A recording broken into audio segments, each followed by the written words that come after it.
사사기 13장을 읽었습니다. 사사기 10장은 삼손에 대한 이야기의 첫 번째 장이라고 할 수가 있겠죠. 자, 여기 보니까 이스라엘 사람들이 다시 여호와의 목전에 악을 행하였다 그랬어요. 그동안 여러 사람의 그 사사들이 있었죠. 이 사사들이 뭐 특별한 업적은 없었기 때문에, 그러나 그들이 있음으로 말미암아 이스라엘 사람들은 하나님을 떠나지 아니했었으나, 이제 이들이 죽고 나니까 하나님의 앞에서 또 악을 행했어요. 그래서 여호와께서 그들을 40년 동안 블레셋 사람의 손에 넘겨줬다. 40년 참 긴 세월 동안을 블레셋의 지배를 받게 되었다라고 하는 것이죠. 이처럼 악을 행하면 또다시 하나님께서 그들을 압박하시고 또 압박하셔서 그들이 하나님 앞에 깨닫고 돌아오기를 원하셨던 거예요. 그 전에 보면 뭐 길어야 뭐 20년 아니면 8년 뭐 10년 뭐 이 정도밖에 안 되는데, 이번엔 40년의 긴 세월 동안을 압박을 당하게 만들었어요. 자, 이런 때에 좀 사람들이 여기서 보니까 뭐 많이 부르짖었다 뭐 있다 이런 말은 없는 걸 보면, 이 사람들의 마음이 자꾸 세상에 이렇게 굳어져 가는 모습을 볼 수가 있죠. 웬만큼 뭐 핍박받아도 이제는 끄떡도 안 하고 아예 그러려니 하고 살아가는 것이 그런 모습을 우리는 볼 수가 있습니다. 자, 이럴 때 단지파 가족 중에 마노아라고 하는 사람이 있었습니다. 근데 이 가정에 아내가 임신하지 못해서 아기를 낳지 못했어요. 그래서 많은 참 근심이 있었겠죠. 근데 하나님의 사자가 그에게 와가지고, 내가 임신하지 못했지만 이제는 임신하여 아들을 낳을 것이다. 그런데 그러므로 너는 삼가 포도주와 독주를 마시지 말며 어떤 부정한 것도 먹지 말라. 그리고 아들을 낳을 것인데 그 머리 위에 삭도를 대지 말라.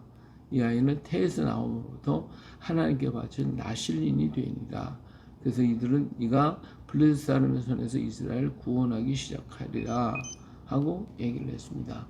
자, 나실린이라고 하는 것은 머리를 길리는 사람이에요.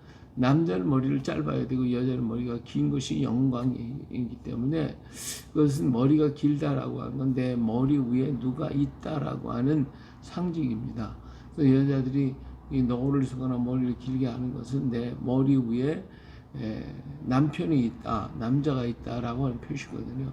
이건 질서를 얘기하는 거예요. 질서를 얘기하는데, 그런데 자, 삼손에게 이 낳을 아들에게 머리를 깎지 말게 하라 하는 것은, 남자가 머리를 긴다면 내 머리 위에 누가 나를 내 위에 계시다라고 하는 표징이 되는 거죠. 그래서 자기는 하나님께 바쳐진 자, 그에 속한 자가 되어지는 것을 말씀해 주고 있는 것이죠. 자, 이 얘기를 듣고 마노아의 아내가 얼마나 놀랐겠습니까? 기쁘고 하면 또 두렵기도 하고 남편에게 얘기를 했습니다. 그랬더니 하나님의 사람 나에게 와서 이렇게 했습니다. 그랬더니 마노아가 하나님 앞에 기도했어요. 주여 구하옵나니 주께서 보내셨던 하나님의 사람을 우리에게 다시 오게 하사 우리가 그 낳을 아이에게 어떻게 행할지 우리에게 가르쳐 주소서 하고 얘기를 했어요. 하나님 앞에 구했습니다. 우리가 늘 이렇게 하나님께 물어보고 기도하고 의문나는 것도 물어보고 구하고 그러면 하나님께서 응답해 주시고, 또 거기에 우리의 기도를 들어주시고, 하나님 대화한다는 게 얼마나 좋은지 몰라요. 이 대화를 해야 되는데 우리가 그것을 자꾸 잊어버리고 주님과 대화하는 것을 멀리할 때가 참 많죠. 우리가 항상 주님과 대화하고 순간순간마다 묵상으로 길을 가면서 잠을 자면서 일을 하면서도 주님과 대화하는 거, 이게 굉장히 중요한 겁니다. 이게 주님과 함께 걸어가는 것이죠. 하나님께서 이렇게 마노아의 기도를 들어주셨어요. 그리고 다시 이 부인에게, 아내에게 나타났습니다. 아내가 이제는 급히 막 남편에게 달려가가지고 뭐 다른 밭에서 지금 일하고 있었겠죠. 예, 가서 불러서 마누아를 데리고 왔습니다. 이 마누아가 와가지고 물어봅니다. 예, 우리 아내에게 얘기했던 그 사람이 당신입니까? 예? 하고 말하니까 내가 바로 그다. 당신의 말씀대로 되기를 원합니다. 그런데 이 아이를 어떻게 기르며 우리가 그에게 어떻게 행하여야 됩니까? 하고 물어봤죠. 그랬더니 그가 말하기를 포도나무의 소산을 먹지 말고 포도주와 독주를 마시지 말며 어떤 부정한 것도 먹지 말고 내가 그에게 명령한 것은 다 지킬 것이라 그랬어요. 자, 그래서 이런 얘기를 듣고 마누아는 기쁨과 또 좀 이런 얘기를 듣고 얼마나 마음이 즐겁고 기쁘겠습니까? 그래서 내가 당신을 위해서 음식을 준비하겠습니다. 그러면서 음식을 준비하겠습니다. 그랬더니 비록 나를 머물게 하나 내가 내 음식을 먹지 아니하리라. 번제를 준비하려거든 마땅히 여호와께 드릴지니라. 그러니까 내가 먹는 게 아니고 하나님께 번제로 그럼 드려라. 그렇죠. 그래서 마누아가 가가지고 염소새끼를 잡아가지고 그리고 소재물을 가져왔더니 반 속에 놓으라고 그랬어요. 그래서 놨는데 그 순간에 거기서 기적이 일어났어요.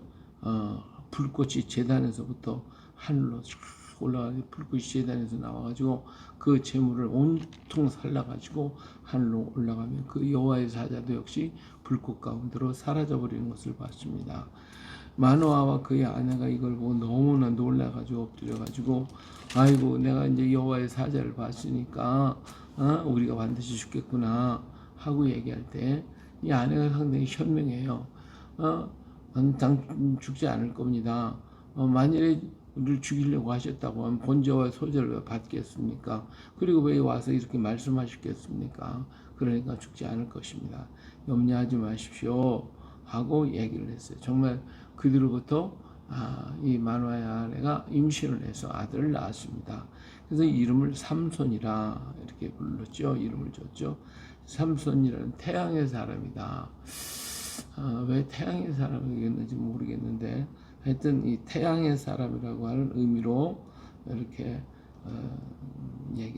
이름을 삼손이라고 이름을 붙여주게 되었죠. 그래서 단지파 마누의 아들로서 블레덱에서 동족을 구원하는 이러한 사사가 되어지도록 했던 것을 볼 수가 있습니다.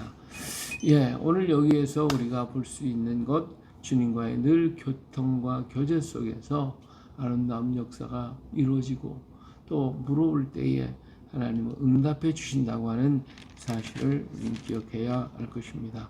우리는 반복적인 죄를 너무나도 많이 지켜야 되는데 자꾸 짓다 보면 나중에는 이게 무뎌져 버려요.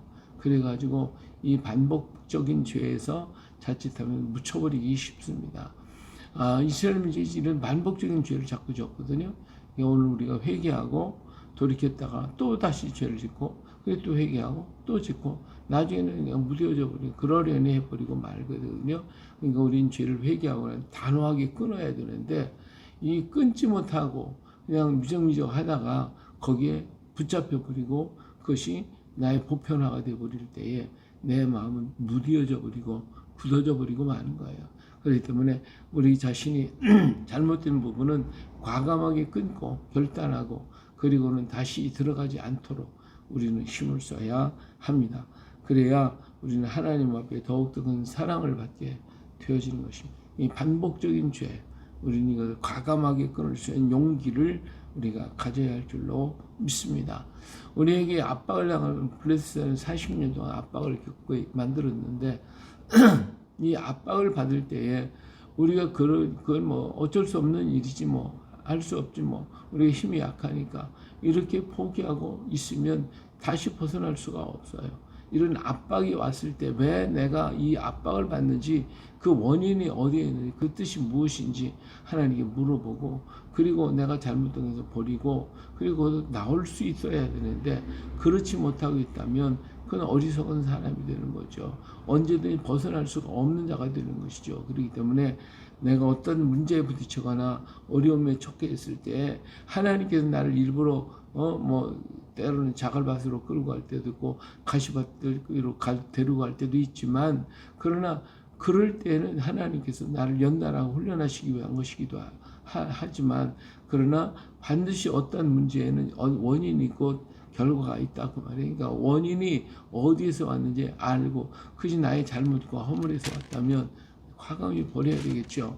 버리고 그리고 다시는 그 안으로 들어가지 않도록 우리 자신을 늘 점검하고 돌아봐야 됩니다. 그렇기 때문에 두루마기를 날마다 주의 보혈 샘에 가서 씻는 것이 얼마나 귀중하냐 하는 것을 알 수가 있습니다. 자, 마노아가 이 하나님의 사람을 만나고 난 다음에 하나님 앞에 예물을 제물을 드려서 하나님께서 받으시는 모습을 봅니다. 우리가 정말 하나님 앞에 기쁨으로 감사함으로 드려지는 예물은 우리 하나님의 기쁨으로 받으십니다. 이 받고 난 다음에 이 마노아가 아이고 죽을 것이다 생각을 하고 있었을 때에 그 아내가 얼마나 지혜로워요. 정말 하나님께서 내게 말씀하셨을 때 죽이려고 그러면 그런 거 왜 말씀하셨겠어요? 그러나 하나님의 뜻을 이루시기 위한 하나님의 역사이기 때문에 하나님은 우리에게 복을 주신다 그 말이에요. 오늘도 우리가 주님과 동행하며 주님과 함께하는 이 기쁨이 우리에게 넘쳐나고 주님과 함께한다는 이 생각, 이런 판단을 가지고 주님 안에서 생각하고 주님과 동행하며 주의 뜻을 이루어가는 우리가 되어야 할 줄로 믿습니다. 오늘 또 누구를 만날지 어떤 일을 만날지 우리가 알지 못할지라도 그 만난 그곳에서 그리스도의 영광을 주의 영광을 드러내고 나타내는 우리의 삶이 되어주시기를 주의 이름으로 축원합니다. 오늘 우리는 전주에 가서 또 세미나가 있겠습니다. 그리고 영주 석상에 대해서 또 공주에 가서 유네스코에 등재할 수 있는 방향을 찾아보려고 합니다. 이래도 여러분들이 기도해 주시기를 부탁을 드리겠습니다. 할렐루야.